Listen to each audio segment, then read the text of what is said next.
Vamos conversar com o Écio Costa para falar mais sobre vários temas, né, também aqui da nossa economia. Antes disso, Alex André, já quero aproveitar, trazer você aqui também para a gente já se despedindo, que você deixe suas considerações finais desta semana, por gentileza. Paula, a temporada de resultados no Brasil, que a gente estava falando aqui de expectativas, de uns papéis para hoje, até com a própria Paola, nós temos a própria Vale, que é a grande expectativa para essa semana, né? E não só a própria Vale, mas também expectativas do Ibovespa, que tem um grande peso. Então eu coloco o destaque nisso, em relação ao destaque da semana. E claro, né, a política fiscal que está um pouco ofuscada, né, que eu já tinha comentado ao longo dessa participação, eu acho que o mercado merece colocar um pouco de atenção nisso e, claro, corrida eleitoral, que é só o começo, né? A gente está começando a falar disso, vai ter muito pano para a manga para a gente comentar. Eu agradeço, Paulo, mais uma vez. Obrigado, Felipe. A gente que agradece. Obrigada, Alex. Tchau, tchau. Sempre muito bom até semana que vem. Grande Alex André, trazendo sempre visões importantes aqui também do nosso mercado financeiro. A gente recebe agora, então, Écio Costa, professor titular de Economia da Universidade Federal de Pernambuco. Sempre bem-vindo aqui à nossa programação. Écio, prazer recebê-lo. Bom dia, Paula. Bom dia, Felipe. É um prazer estar participando mais uma vez aí para a gente entender o que está acontecendo com a economia brasileira. Exatamente. Écio, tem aí uma discussão, né? Principalmente quando a gente olha para os últimos dados, IBCBR mostrando ali uma desaceleração da economia. A gente já viu alguns dados também de varejo, de setores ali que mostram essa desaceleração. Também a gente olha para a queda ali nas taxas dos contratos de DI. Isso indica que o mercado já não compra mais a necessidade de juros tão altos assim, né? Como que você olha para este cenário? Pois é, eu estava agora pela manhã num evento de shopping centers aqui de Pernambuco, falando justamente sobre esse ambiente aí, com os dados mais recentes que foram divulgados para o mês de dezembro. O IBCBR, na realidade, ele mais que, na realidade, veio confirmando a desaceleração que o IBGE já ia mostrando no setor de serviços, no varejo, na indústria, para o mês de novembro e principalmente para o mês de dezembro. É uma queda muito forte. O mês de dezembro, a gente sabe, é o mês mais importante de atividade econômica para o país, né? Com o 13º, com gastos de final de ano, datas importantes, né, que são comemoradas, e você teve aí uma queda, né, das vendas, né, na passagem mensal. O IBCBR compila essas informações e faz a análise do crescimento da economia mês a mês, apontando que a gente teve uma queda de 0,7% no mês de dezembro.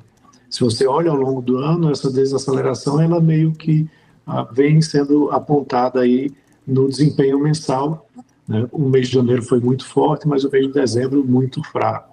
E isso talvez já seja, sim, aí um impacto dessa taxa de juros mais elevada. Vale lembrar que o período de impacto, né, da Selic, quando ela é elevada, não é imediato. Leva aí em torno de 6 a 9 meses para que esse impacto chegue realmente na economia. E, aparentemente, isso aconteceu no mês de dezembro. Tem também outros fatores, né? Você tem uma desaceleração dos gastos, talvez no terceiro, principalmente aí no quarto trimestre, e um aumento de arrecadação, né, por parte do governo, fazendo com que o fiscal também talvez tenha trazido aí uma colaboração. O mês de dezembro foi um mês de superávit fiscal relevante, ajudou para que a meta fosse atingida, né, do arcabouço fiscal. Foi uma meta com déficit, né, mas uma meta que ficou naquele intervalo, né, de tolerância que o governo tinha se proposto aí a seguir, né? Então, isso também acho que tem um impacto relevante. A economia ela cresce com os estímulos fiscais, hoje no Brasil, e com desempenho forte do setor de serviços. E o setor de serviços caiu, né, consideravelmente no mês de dezembro. Então, a gente vê já que pode estar sendo um efeito, né, da política bastante restritiva, né, da política monetária bastante restritiva. Écio, nesse sentido, né, o mercado ele estaria superestimando essa desaceleração? A gente tem que acompanhar os próximos meses, porque não adianta também observar os meses de novembro e de dezembro. O PIB do quarto trimestre vai ser divulgado agora no início de março. A expectativa é que você tenha um crescimento tímido, se não uma retração. E aí você já tem uma análise mais trimestral, né? Então isso já traz mais luzes para o enredo desse filme, né? Janeiro também, a gente precisa começar a ver os dados que o IBGE vai divulgar do desempenho da indústria, do comércio, do setor de serviços. Tem uns fatores que preocupam também. A inflação pressionada, ela vai tirando o poder de compra da população. E isso também, com o crédito mais caro, faz com que o consumo despenque. Então, essa queda do consumo, com inflação mais elevada, né, e com taxas de juros muito altas, trazendo um impacto significativo no crediário, né, no financiamento da aquisição do consumo de produtos, a gente pode realmente ter esse cenário. E aí o mercado ele antecipa, né? Claro, também tem um aspecto político aí na história que a gente, como economista, não pode deixar de lado, né, com alguns anúncios políticos aí em relação ao ano que vem, né, como o próprio presidente mencionando que talvez não participe da eleição, a queda de popularidade dele para um nível nunca antes observado, o próprio Tarcísio anunciando que talvez seja candidato, depois ele até, no mesmo dia, ontem, no caso, desmentiu isso. Então, o efeito político aqui no Brasil termina precificando muito também os juros. Então, é uma variável que a gente não pode descartar.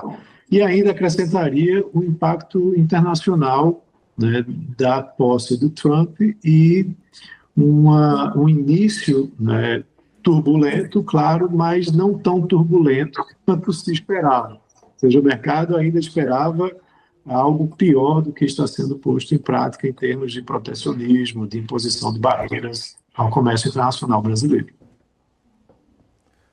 Senhor, prazer falar contigo. E pegando esse gancho do cenário eleitoral, né, ou do cenário político que tem feito preço aí nos ativos e movimentado as expectativas, justamente nesse sentido, o mercado fica meio dividido, né, com o otimismo de talvez não ter a figura do presidente ou até mesmo de um sucessor no próximo ano eleitoral e com a possibilidade de qualquer medida populista, eleitoreira, nesse ano, justamente para tentar recobrar a popularidade e aí se tornar viável no ano que vem.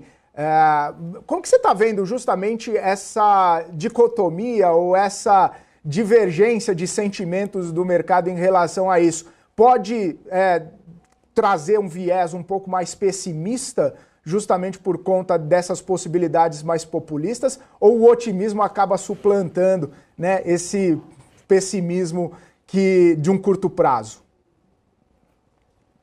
Então, se realmente você tiver uma política monetária fazendo efeito, que desacelera a economia e que consegue controlar os preços, com uma política fiscal mais responsável, né, que o próprio Haddad, né, apresentou um pacote de redução de despesas. Claro, esse pacote ele ficou à sombra, né, daquele anúncio trágico aí de elevação de despesas com o aumento da faixa de isenção do imposto de renda, mas se essas variáveis realmente se alinharem, você vai poder ter um cenário de talvez segundo semestre em diante de redução de taxa de juros, né? Mas, claro, desde que você tenha inflação controlada, que você tenha um fiscal mais responsável, né? Que você tenha uma atividade econômica que realmente mostra sinais de desaceleração.